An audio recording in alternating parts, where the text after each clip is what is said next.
자, 그런데 이렇게 추론하는 방법은 여러 가지가 있는데요. 통계학에서는 확률이라는 개념을 써요. 자, 확률이 뭐죠? 확률. 확률은 가능성이에요. 가능성. 근데 여러분들 확률을 되게 어렵게 배웠습니다. 고등학교 시간 때 확률 되게 어렵게 배웠죠. 그죠? 확률 하면은 보건 추출, 비보건 추출 이런 거 배우셨어요? 보건 추출, 비보건 추출도 배우고 그 다음에 넣었다 뺐다 뭐 하면서 뭐 이런 얘기들 해가면서 많이들 배웠는데 확률은 간단하게 얘기하자면은 가능성인데 이 가능성을 어떻게 이해를 하시면 되냐면 여기 보는 우리 도수분포표라는 게 있습니다. 여러분들 오른쪽에 있는 이 표 모르는 사람 아무도 없어요. 그죠? 우리가 몸무게를 쟀습니다. 몸무게를 쟀더니 이런 표가 나와요. 그러면 55에서 60kg 사이에 있는 사람이 전체 60명 중에 18명이 있어요. 그럼 얘를 퍼센테이지로 나타내면 30%입니다. 이게 확률입니다. 확률은 퍼센테이지랑 같은 말이에요, 거의. 도수분포표 우리가 다 볼 줄 알죠? 그죠? 도수분포표에 보면은 개수하고 옆에 분포가 나와 있죠. 퍼센테이지가 나와 있는데 이거를 다른 말로 하면 확률이라는 개념으로 이해할 수가 있습니다. 가능성이에요, 확률은. 자, 그렇게 해서 보통 우리가 이렇게 얘기하죠. 평균과 표준 편차라는 개념을 가지고 얘기합니다. 그럼 이거를 다 더해서 나누기 n분의 1로 했더니 이런 분포를 갖습니다. 당연히 그죠? 네, 그래서 55에서 60kg인 사람이 몇 퍼센트 있어요? 30%가 있다라는 얘기입니다. 자, 이 말은 무슨 말이냐면 여기 60명이 있어요. 그럼 내가 아무나 눈 감고 한 명을 딱 뽑았어요. 그러면 그 사람이 55에서 60kg일 확률이 어떻게 돼요? 자, 내가 눈 감고 우리 이 중에서 60명 중에서 요거로 봅시다. 60명 중에 55에서 60kg인 사람이 몇 명 있다 그랬죠? 위에 18명 있잖아요. 그죠? 정해져 있어요. 60명 중에 18명이 55에서 65kg인 사람이에요. 자, 그러면 내가 눈을 감고 아무나 내가 보면 누군지 아니까 블라인드를 해놓고 아무나 한 명을 내가 딱 눈으로 찝어서 그 사람을 딱 뽑았어요. 근데 그 사람이 55에서 60kg일 확률은 어떻게 돼요? 요거죠. 60명 중에 18명이 있으니까 그거를 우리가 퍼센테이로 한 게 30% 그게 확률이라고 그랬잖아요. 그죠? 이해되셨죠? 확률이고 퍼센트예요. 어려운 게 아니에요. 확률은 퍼센테이지다. 이렇게 보시면 됩니다. 그러면 전체 중에 그 사람이 몇 명 있었느냐? 즉 55kg에서 60kg인 사람이 몇 명 있었느냐? 18명 있었다. 그래서 30% 그게 확률입니다. 자, 이렇게 얘기를 합니다. 여기까지는 다 알아들었어요. 그죠? 그죠? 보통 수학 시간에 이렇게 얘기 많이 하죠. 대신에 이 퍼센테이지가 확률이라는 개념을 이제 이해를 하시면 되겠습니다. 됐어요. 자, 그런데 통계학에서는 우리가 알고 싶어 하는 거는 이제 이 개념이 아니고요. 확률을 정해줍니다. 왜냐하면 우리는 이 값을 모르기 때문에, 이쪽 값을 모르기 때문에 우리가 알 수 있는 거는 확률의 값이에요. 자, 그러면 이렇게 물어볼게요. 90% 확률로 예측할 수 있는 몸무게의 범위는? 자, 그래서 내가 아무나 뽑았는데 그 중에 9명이 들어가 있을 확률은, 9명이란다. 그 60명 중에 90%가 들어가 있을 확률 보면 어떻게 되냐면 요 정도 됩니다. 자, 그래서 뭐냐면 내가 아무나 60명 중에서 아무나 한 명을 뽑았어요. 이 뽑았더니 내가 10번을 뽑았어요. 10번으로 뽑았더니 9명은 요 범위 안에 있습니다. 몸무게가. 당연하죠. 같은 얘기죠. 그죠? 이런 개념을 이용해서 우리가 쓰는 거예요. 자, 이게 왜 필요하냐면은 우리가 중요한 거는 뭐냐면은 평균으로부터 흩어진 정도로 우리가 나중에 이제 이런 개념들을 이제 배우게 될 거예요. 아까 전에 신뢰 구간이라고 얘기를 했는데 신뢰 구간의 개념이 뭐냐면 지금 여기서 보시면 우리가 아는 거는 여기 중간이 평균이죠. 평균으로부터 모든 분포는 종 모양을 이루고 있어요. 대칭을 이루고 있어요. 이 평균의 이게 기본 개념입니다. 나중에 설명을 드리겠지만 평균은 모든 값의 대표값이면서 왜 대표값이냐? 모든 값의 가운데 값이기 때문에 대표값이에요.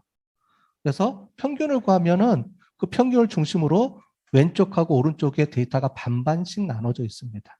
이거를 대칭한다 그래요.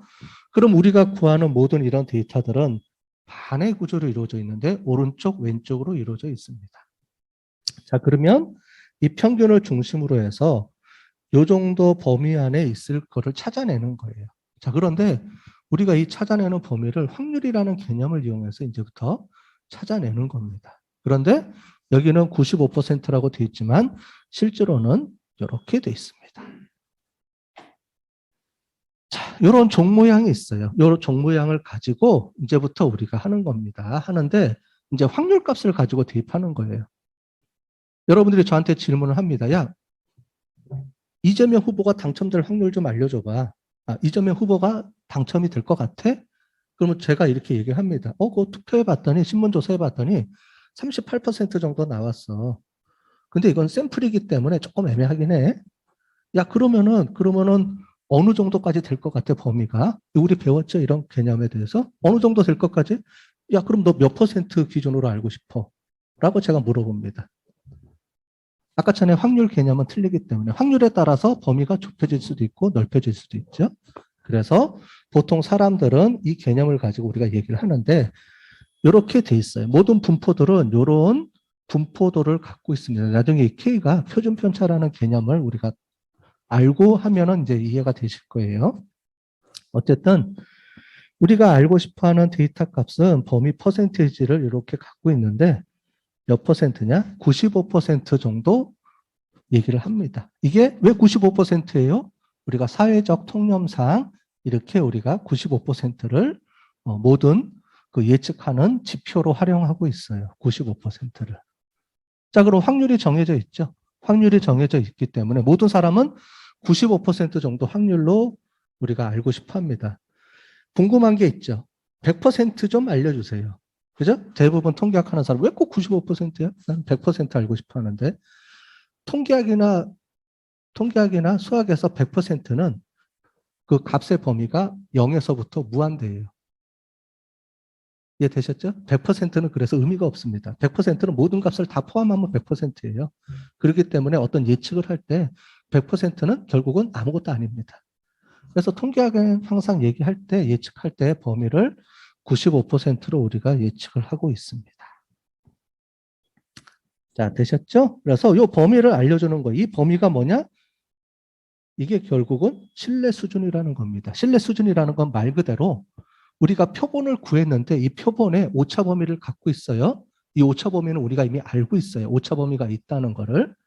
그러면 표본의 값으로부터 이 오차 범위의 값이 요 정도 될 거야 라는 거를 확률, 아까 전에 95%라는 확률을 대입해 주면 그 값이 자동으로 나옵니다. 누가요? SPSS라는 놈이 알아서 알려줍니다. 통계학에서는. 여러분들은 그 계산하는 방법은 모르셔도 됩니다. 나중에 다 통계 툴들이 다 알아서 해주니까. 대신에 이 개념을 지금부터 아셔야 되겠죠. 여러분들 통계학을 왜 배워요? 라고 물어보시면 이제 대답할 수 있어야 돼요. 머릿속으로. 통계학은 샘플 조사를 해야 되기 때문에 모집단의 값을 알고 싶어 하는데 다 조사 못하니까 우리가 샘플 조사를 하게 되고 샘플 조사를 하다 보니 어쩔 수 없이 오차가 발생하고 이 오차를 알기 위해서 평균 플러스 마이너스 오차 범위를 알려줘야 돼. 그게 신뢰 구간이라는 거야. 라고 이제 알려주시면 되겠죠. 그래서 우리가 신문지상이나 이런 데서 왜 자꾸 신뢰 구간에 뭐 플러스 마이너스 몇 퍼센트의 오차 범위 확률값 95%라는 말이 항상 뒤에 붙습니다. 잘 보세요. 이제부터 뒤져서 한번 보세요. 신문지상 아니면 뉴스나 이런 거 보면 38% 플러스 마이너스 3%의 오차 범위 안에 있는데 95%의 확률 범위로 예측한 겁니다. 라고 항상 발표를 합니다. 이게 기본이에요. 플러스 마이너스 값의 평균 값의 플러스 마이너스 오차 범위, 그 다음에 95% 확률 범위로 구했다. 이게 항상 기본적으로 따라붙는 멘트입니다. 그에 대한 기본 개념을 아시겠죠, 이제? 자, 그런데 또 애매한 게 나오네요. 우리가 분석을 하다 보니까 분석 기법 중에 두 가지 방법이 있습니다. 아까 전에 추론한다 그랬는데 예측을 하는 과정에서 추정하는 게 있고 가설 검증하는 게 있어요. 추정하는 거는 뭐냐면은 야, 너, 그러니까 우리가 아까 전에 얘기했던 예를처럼 대통령 후보 당첨될 확률이 어떻게 돼? 그러면 38%의 플러스 마이너스 몇 퍼센트의 득표율을 받을 것 같아요. 라고 예측해 주는 게 추정 방법입니다. 추정은 보통 우리가 구간 추정이라 그래서 이렇게 실내 구간으로 표시를 해주죠. 신문에 나오는 거는 전부 다 추정입니다. 그래서 실내 구간을 해서 몇 퍼센트의 플러스 마이너스 몇 퍼센트 이렇게 얘기를 해주는 게 추정, 그중에서도 실내 구간을 이용한 추정 방법입니다. 구간 추정 방법인데요. 이렇게 말해주는 방법도 있고 또 한 가지. 야, 그래서 누가 당첨될 것 같아? 라고 물어보는 경우도 있겠죠. 그죠? 두 후보 중에 누구야? 난 그거 알고 싶어. 이렇게 물어보는 게 가설 검정이에요. 야, 그래서 누가 당첨될 것 같은데 차이가 있어 없어? 누가 더 확실시 되고 있어? 아니면 누구가 맞을 것 같아? 그래, 난 그걸 알려줘. 이렇게 말해주는 방법이 가설 검정. 추정은 그 사람 득표율이 어떻게 돼? 오차 범위가 어떻게 돼? 라고 알려주는 게 추정 방법이에요. 네, 되셨죠? 그래서 이걸 쓸 거냐, 이걸 쓸 거냐? 기본적으로는 똑같아요. 결론은 똑같은데 사람들이 알고 싶어 하는 것, 또 내가 알려주고 싶어 하는 게 신뢰 구간을 알려주고 싶어 하는 거냐, 아니면은 가설 검정을 통해서 가설 검정 값을 알려주고 싶어 하는 거냐인데 대부분의 우리가 연구 방법론에서는 가설 검정을 주로 많이 사용하게 되고요. 신문지상이라든가 이런 거를 통해서 발표할 때는 추정이라는 방법을 이용해서 많이 공개를 하게 되죠. 자, 앞에까지는 이해 좀 되셨나요? 눈동자가 흐려져 있으면 안 되는데 갈수록 아직 우리 숫자도 안 나왔잖아요. 우리 수치도 안 나왔는데 공식도 안 나왔는데 벌써부터 그러면 안 돼요. 자, 계속 할게요. 자, 우리가 아까 전에 그 통계는 우리가 알고 싶어하는 정답을 맞춰 나가는 거라고 그랬잖아요. 근데 그 정답은 전체 집단의 값이 정답인데 우리는 일부분을 뽑아서 해야 되기 때문에 그 값을 가지고 유추를 하는 거다라고 추론을 하는 거다라고 얘기했고 추론은 두 가지 방법을 쓴다. 그죠? 그래서 어떤 진짜 된 값의 범위를 알려주는 신뢰 구간, 구간 추정이라는 방법하고 용어들이 좀 어렵죠. 처음 듣는 용어들이죠. 뭐 구간 추정 이런 신뢰 구간 이런 게 이제 익숙해져야 돼요. 앞으로는. 그 다음에 하나는 가설 검정 뭐 이런 방법이 있었다고 했는데 이제부터 예를 들어서 한번 보겠습니다. 자, 문제 정의를 한번 볼게요. 자, 우리가 잘 아는 비 아이스크림이 있습니다. 그죠? 종류가 많은. 자, 거기에 파인트 무게가 320g이에요. 여러분들이 자주 주로 먹는 아이스크림 무게가 거기 써 있죠, 위에 표지판에 320g이라고 써 있습니다. 자, 이렇게 정량을 팔아야 되는데 아까 전에 소비자보호원에 이건 가정입니다. 소비자보호원에 소비자 신고가 들어왔어요. 그래서 요 앞에 있는 그 K대학교 앞에 있는 매장에서 정량대로 잘 안 파는 것 같아요. 라고 이제 문의가 들어왔겠죠. 신고가 들어와서 소비자보호원에서는 그럼 뭘 해야 되겠어요? 그러면은 이 문제를 가지고 조사를 해야 되겠죠. 자, 조사를 하는데 우리 고기 아이스크림 K대학 앞에 있는 매점에서 판매하는 모든 파인트의 아이스크림 중에서 파인트로 무게를 달아서 파는 모든 아이스크림이 우리가 알고 있는 모집단이 되는 겁니다. 자, 그러면은 그 전에도 팔렸고 앞으로도 팔릴 거고 지금도 계속 팔려나가고 있으니까 이 전체 데이터는 알 수가 없어요. 당연하죠. 그래서 모집단 자체가 알 수가 없는 경우도 이렇게 발생하는 게 거의 대부분입니다. 오히려 모집단의 숫자를 알고 있는 경우가 극히 드물고요. 대부분은 뭐 이렇게 특정하지 않으면은 모집단을 잘 모르는 경우가 있어요. 그래서 다 전수조사 자체를 못하는 겁니다. 따라서 그러면 어떻게 되느냐? 우리가 샘플을 몇 개 갖고 가서 몰래 우리가 고객인 척 갖고 가서 파인트 무게를 사갖고 와서 이제 재야 되겠죠. 진짜 그 무게가 맞는지 틀리는지를 재야 되는데 한 번 갖고 오면은 문제가 생기겠죠. 한 번 갖고 어떻게 알아? 그죠? 뭐 더 담아줄 수도 있고 덜 담아줄 수도 있잖아요. 그래서 보통 이렇게 우리가 샘플 조사할 때 샘플 양을 많이 하죠. 하나만 갖고 안 하잖아요. 그죠? 보통은 뭐 30개, 50개, 100개 이렇게 샘플 조사를 하게 됩니다. 그럼 그 값을 가지고 구해서 그 값이 진짜로 우리가 알고 싶어하는 그 매장의 파인트 진짜 무게값인지를 우리가 예측을 해주게 돼야 돼요. 근데 항상 우리가 얘기했던 것처럼 샘플 조사를 해야 되니까 샘플 오차 범위가 있죠. 그래서 구한 값이 얼마다라고 나왔을 때 그 값이 진짜 값이다? 모르는 거예요, 우리는. 그러면 우리가 할 수 있는 방법은 요 정도 범위 안에 있을 거예요 라고 유추할 수밖에 없죠. 자, 그래서 무게를 쟀습니다. 그래서 무게를 쟀더니 총 100개 가지고 쟀어요. 가서 고객인 척 가서 100개의 파인트를 사갖고 와서 거기서 일일이 무게를 재봤습니다. 그랬더니 100개의 무게의 평균을 재봤더니 295g이 나왔네요.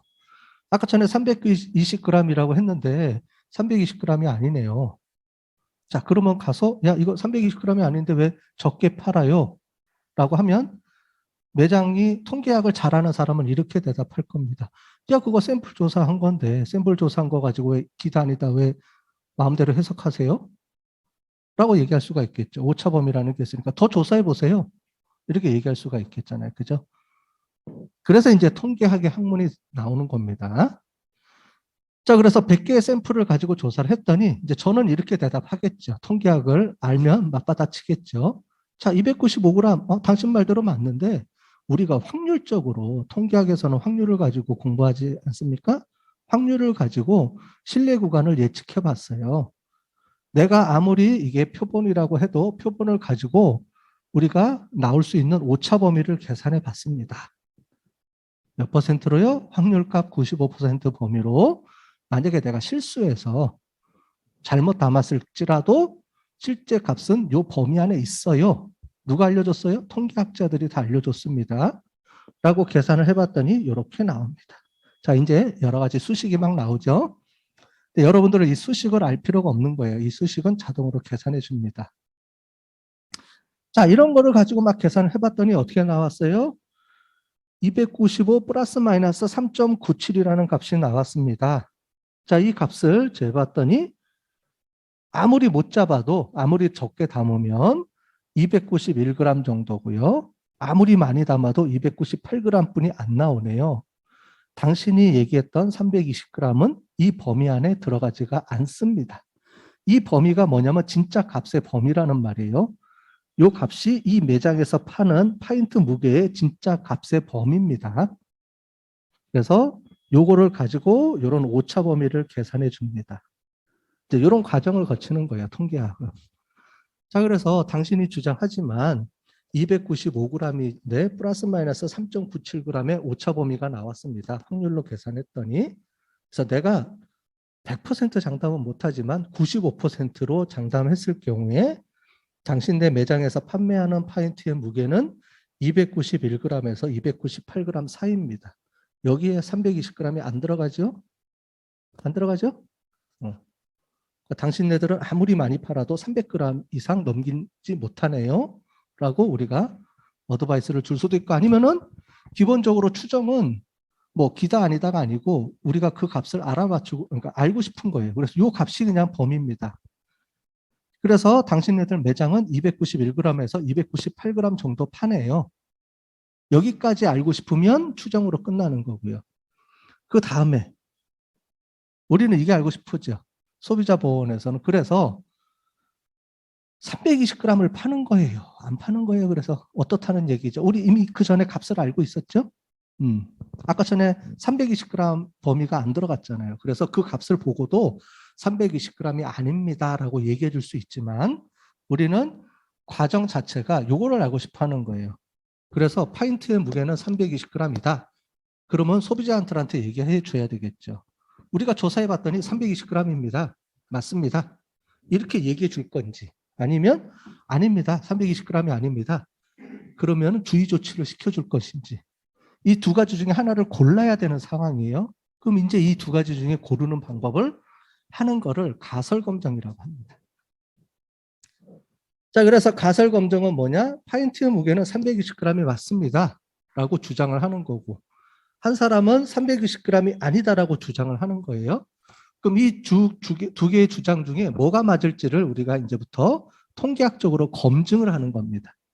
그게 가설을 검증한다. 그래서 가설 검증입니다. 자, 그러면 가설은 두 개예요. 그럼 우리가 막 조사를 하는데 두 개 다 조사를 할 필요는 없겠죠. 위에 얘가 맞으면 얘가 틀린 거고, 그죠? 얘가 틀리면 얘가 맞은 거잖아요. 그죠? 둘 중에 하나. 그럼 이 둘 중에 하나만 조사하면 돼요. 서로 연관돼 있으니까. 근데 통계학에서는 뭘 조사하냐면 항상 이걸 갖고 조사합니다.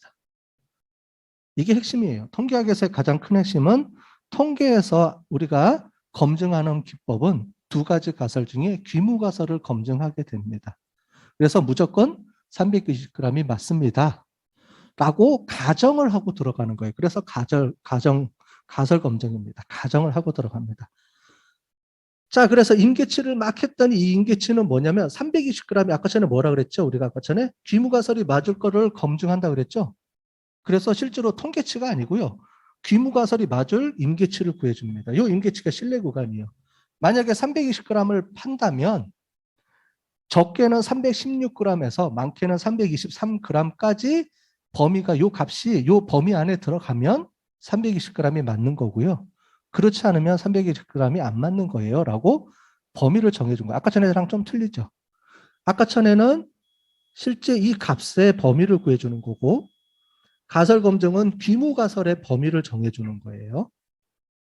약간 포인트가 틀리죠. 기준점이.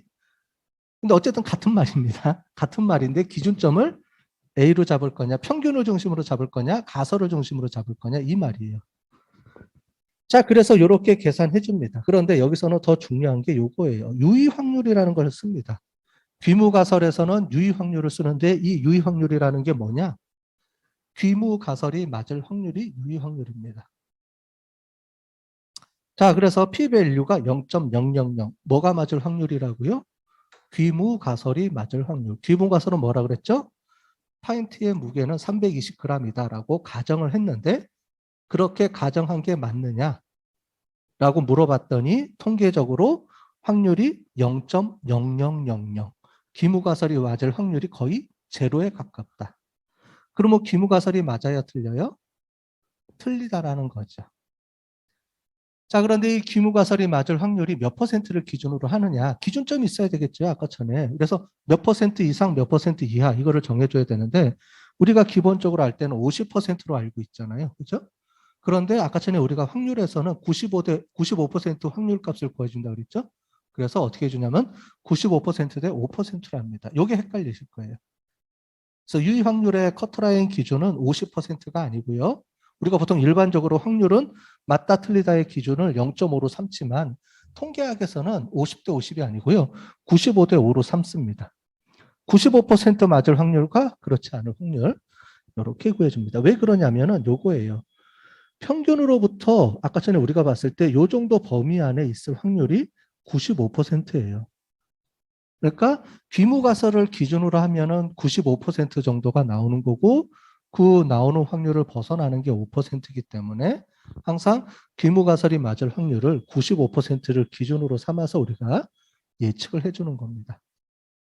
우리가 아까 전에 실내 구간을 몇 퍼센트로 예측해 준다고 그랬어요. 확률적으로 95%라고 했죠. 똑같은 개념이에요. 실내 구간은 평균을 중심으로 해서 95% 확률값. 내가 구한 값을 표본의 평균을 가지고 95% 확률값을 구해주는 거고요. 요겁니다. 내가 구한 값을 기준으로 해서 그 값이 요 정도 범위 안에 있을 거예요라고 진짜 값이 인정해주는 범위를 95% 확률값으로 구해주는 건데 귀무가설은 얘가 아니고요. 얘를 갖고 구한다 그랬잖아요. 그죠? 일단 정해놔요. 320g이 맞을 거야 라고 가정을 하고 들어가는데 그 가정하는 구간이 95%이기 때문에 이 범위 안에 들어가면 진짜 맞은 거고요. 이 범위를 벗어나면 틀렸다고 하는 건데 우리가 구한 값의 기준이 이렇게 돼 있습니다. 자, 그래서 g으로 따지면 316g이고요. 그 다음에 T값, 이런 걸 이제 나중에 통계 시간에 배울 거예요. T값에 대한 개념을 지금 잘 모르잖아요. 이런 걸 배울 거예요, 나중에. T값 이런 걸 가지고 하는 건데 실제로 우리는 요 값이 나왔습니다. 그래서 316g 요 안에 들어갔으면 요 안에 범위에 나왔으면 320g이 맞았을 텐데 이 값을 벗어난 295g이기 때문에 우리가 구한 320g이 맞다라는 범위 안에 이 값이 안 들어왔죠. 따라서 얘는 320g이 아니다라는 결론을 내려주는 겁니다. 자, 이게 귀무가설의 개념이에요. 자, 기본적으로 좀 이해가 되셨는지 모르겠어요. 근데 뒤돌아서면 헷갈립니다. 분명히 제가 분명히 말씀드리는데 지금 막 아는 것 같은데 돌아서서 다시 생각하면 잘 몰라요. 그냥 이 정도 선에서까지 이해를 하시고 계속 쫓아오시면 될 것 같고요. 우리 통계학에 대한 기본 개념은 한 학기를 우리가 꾸준히 배우셔야 돼요. 그래서 확률 이론도 좀 배워야 되고 아까 전에 봤던 뭐 T값 이런 것들에 대한 개념을 이해를 하셔야지 더 이제 이해가 더 빠를 거예요.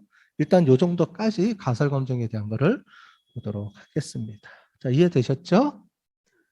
그래서 통계학은 뭐냐면 표본 오차 때문에 우리가 확률값을 이용해서 우리가 추론하는 거예요.